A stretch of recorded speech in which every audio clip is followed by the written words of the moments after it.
Stay hungry, stay foolish.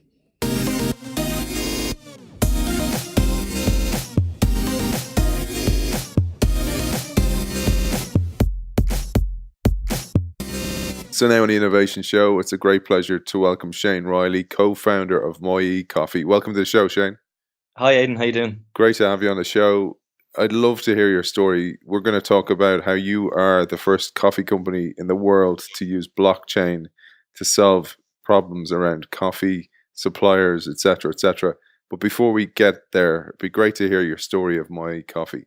Yeah, sure, Aidan. So I suppose myself and Killian Stokes brought Moyee to Ireland. I'd been traveling in South America, in Peru and Bolivia, and Killian had been traveling in Ethiopia and Uganda at a similar time. And we'd both seen the problem with coffee in the coffee industry. I'd been hiking through coffee forest and seeing the poverty of people there. But at the same time, with all the amazing coffee they were growing, you could only ever get Nestle instant coffee. That kind of stayed with me. And when I came back to Ireland, I took a course in the UCD Innovation Academy in entrepreneurship and innovation, and had been looking at various kind of social enterprise approaches to the coffee industry, and had met Killian. And we came across Moyee, which had been set up by a Dutch social entrepreneur, and they'd been doing things completely differently. They built a roastery in Ethiopia. They were very much based around the concept of shared value, and we knew we could be on to a winner in terms of impact and quality. So decided to bring this concept to Ireland. How did that work for you? So you were lucky in a way that it was an existing company, but you still had a lot of work to do. So tell us a little bit about that journey. I suppose myself and Killian, we started looking into the coffee market here in Ireland last summer. So while it was a pre-existing company in the Netherlands and had the roastery in Addis Ababa, they're not that far along themselves. They'd be operating about 4 years and had somewhat of a blueprint for us to follow, but we still had to really do a lot of hard yards in learning about our main channels. I suppose the coffee industry is so many channels in one. You can get very easily distracted, but our main focus really is coffee at work solutions and looking at retail.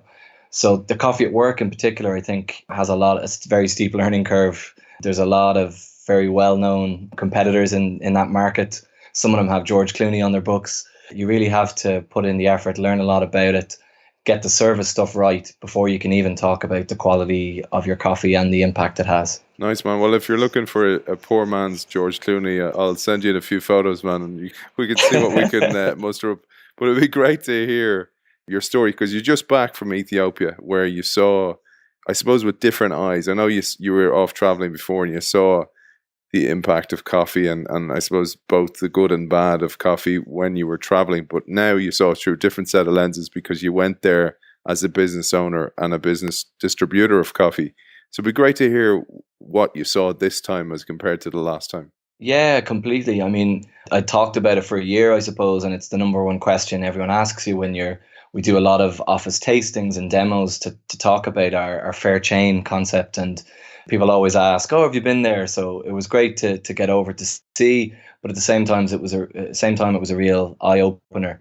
So we arrived. We flew down to the Jima region, the Oromia region in Ethiopia.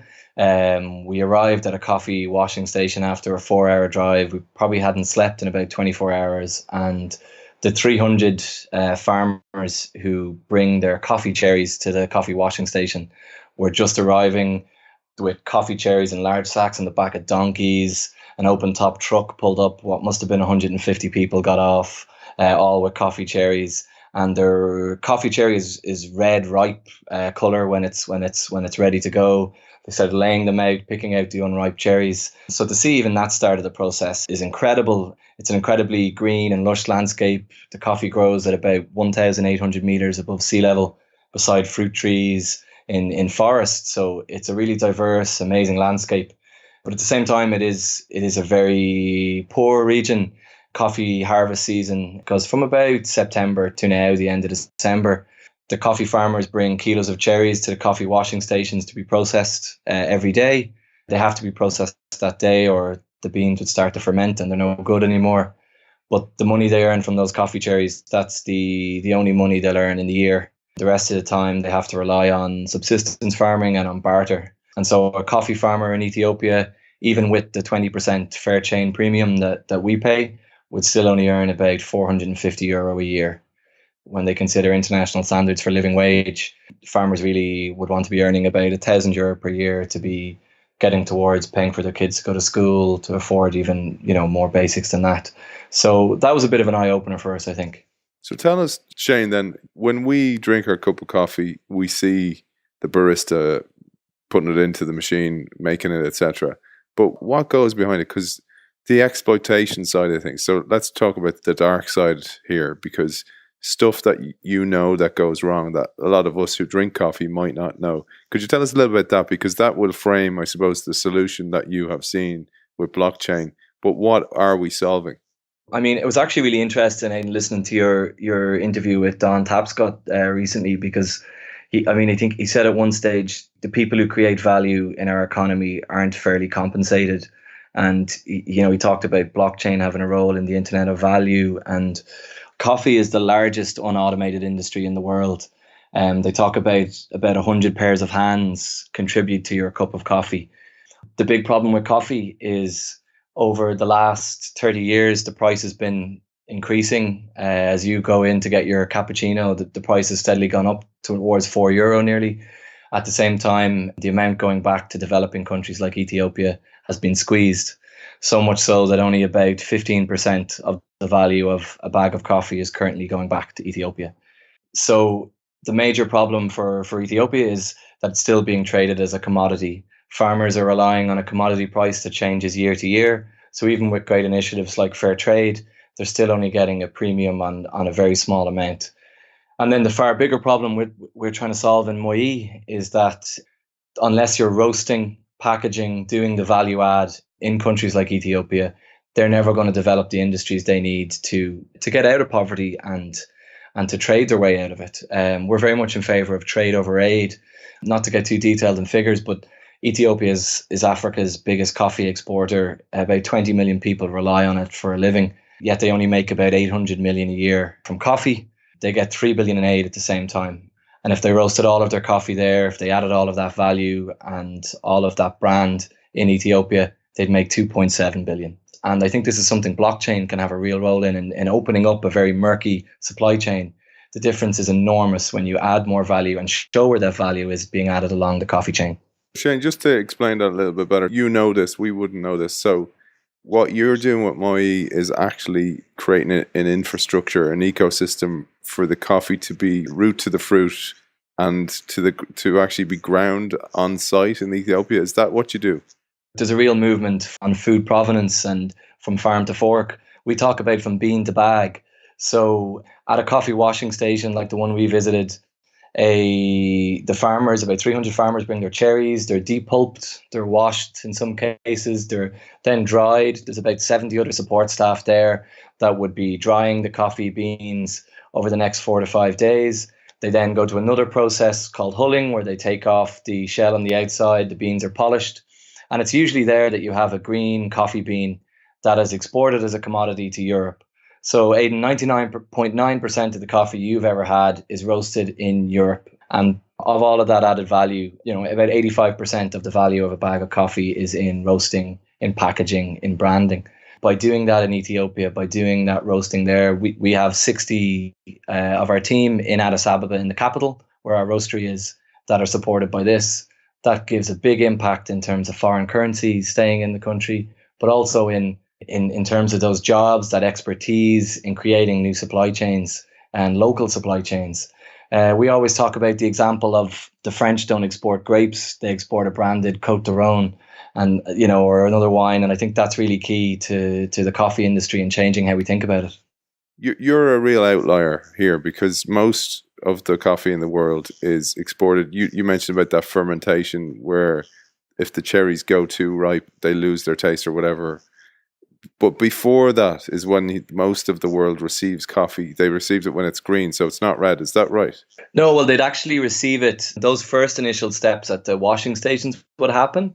But when the bean has been dried and it's called what is called a green bean, so the seed inside the cherry When that's been dried and initially processed, it's then that it's exported around the world, usually in slow freight. And, there's been a great movement in Ireland in terms of specialty coffee and local roasters. And really, we're not really focusing on them or opening them up to criticism. And in a lot of ways, they're buying direct trade from farmers. They're trying to improve the quality of coffee.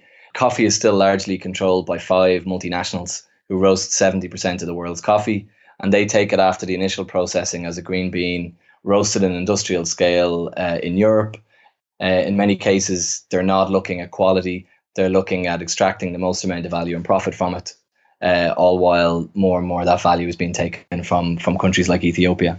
Okay, so that's making more sense to me now. So the problem that you see is a trust problem. So somebody could be a roastery in Ireland, could be buying coffee beans, but it's really relying on a trust factor of the intermediary, the middleman from whom the coffee comes. And without knowing the true provenance of that, they don't really know what the journey has been to get that coffee to them.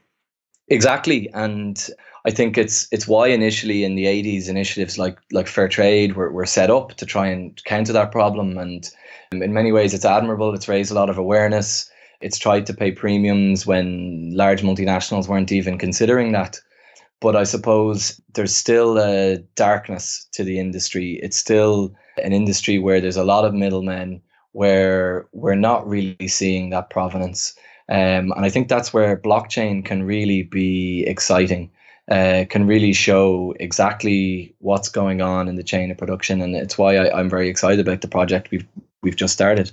Tell us then about that solution. So essentially it's peer-to-peer. So with all blockchain, and you mentioned the interview with Don Tapscott or any we've done on blockchain, it removes the middleman, but it also adds trust. So you know actually where you're getting it from. It's all marked on a ledger. It's all open. So the whole, it's transparent. But Exactly. How does that work in your world, in the coffee world?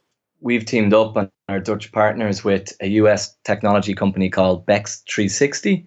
They're on the same page in that they're trying to use technology to have a radical impact in the developing world. What they've put together is this initial blockchain pilot for this year, where at the coffee washing station where the coffee cherries are being presented, you can right now in real time see the payments going through to our farmers. So if someone's listening to this, they can type in, they can go to fairchain.org and click on blockchain, and they'll see photos of our farmers. They'll see the kilos of cherries they brought today to the washing station.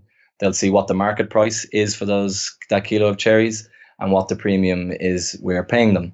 And then over the coming weeks, as those coffee cherries are traveling through the supply chain, they've been assigned crypto tokens, and they will show what value is being added, what payments are being made, and then eventually it'll show the impact of roasting by the end of the year in Addis, with the ultimate aim of next April, when this coffee arrives in Europe, our office customers, our retail customers, or our online subscribers will be able to see exactly where their coffee bag came from, which washing station it went back to, what the farmers were paid, what the roasters were paid, what went on in the supply chain.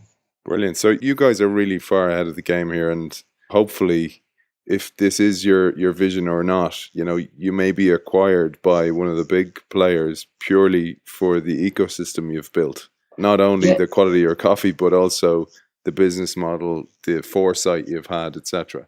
It's only going to get better in the next year. I mean, Bex360 have a machine vision, artificial intelligence robot for analyzing the cherries, where it'll take photos of each coffee cherry and is able to better show the quality from the beginning, analyze the quality of it. It'll then make a reading and will be able to make a direct mobile payment to a farmer. So they're trialing that at the moment. We're hoping to have it in Ethiopia next year for the coffee harvest. So it really can only improve the transparency. And I mean, the ultimate aim that we'd love is we're talking to, at the moment, we're preparing our impact reports for the companies we work with, the office companies we work with. Groupon being a great example, who've been really supportive of Fairchain. And we'll be able to show them this is where each bag of coffee came from. You have a scanner code on the side of the bag or on your mug, and you can say, wow, my cup of coffee went back to this farmer, went back to these roasters. Here's the number of people we supported in Ethiopia. Here's the extra income that stayed because of the added value we did in roasting, and even things like the number of football fields of protected coffee forests that were saved because of what we were doing. So I think that could be really revolutionary. I think it really fits in with the food provenance movement, as I said, and it has the ability to work in a whole other group of industries within food and beverages as well. You mentioned, Shane, before, we were talking off air about an office like that. So you land a big contract with one of the big agencies or someone like Groupon, and that can actually feed an area in Ethiopia for an entire year. Could you tell us a little bit about that? Because that story and that vision and that understanding of both the provenance but also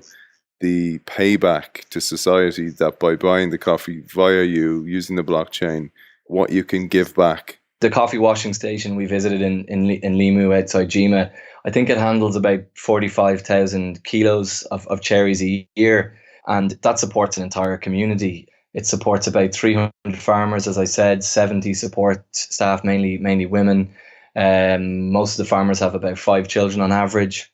And then there's about 60 people in the roastery. There's other people in the other parts of processing. So we know a large company like Groupon, for an example, they think they drink about 6 million cups of coffee a year, as I was saying off air. And they would support about 2,300 people in Ethiopia directly if they went fully Fairchain. And the ability for a large multinational to do that, we're big fans of shared value. I think the days of CSR and ticking the boxes are numbered. I think the way consumers are looking, they don't want small volunteer projects. They want to see big impact. They want to see all businesses be social businesses. So I think this is a way for an office to have a real radical impact in developing countries. And it doesn't have to just be Ethiopia. This is the same problem right along the coffee belt, which runs largely around the equator. The majority of people live on about €2 a day. And they have been squeezed over the last 30 years. And now they rely on development aid rather than the amazing products they're making. So I really, really see a lot of potential in it for Irish companies to be linked with different washing stations, with a different roastery, with cafe to be linked to a different roastery. So it's there's a lot of potential there. Nice, man. And one last question then is, you mentioned companies like Groupon. Where can people get in touch? Because I'm sure people will listen to the show and like to get your coffee because of this provenance solution. You can learn more about the work myself and Killian are doing on moyeecoffee.ie. That's Moyee. So Moyee is an Ethiopian word, actually, while I'm here. It's an Amharic word for a large pestle and mortar for grinding the coffee, a traditional coffee grinder. And that's an important part of our brand as well, that it's presenting a different image of Africa, of Ethiopia, a more modern image. You can email us on hello@moyeecoffee.ie or drop us a line from the website, and we'd love to come and talk more about Fairchain and the impact a company could have. Well, that's brilliant, Shane. Shane Riley, co-founder of Moyee Coffee. Thanks for joining us. Thanks, Aidan. Thanks, Mill.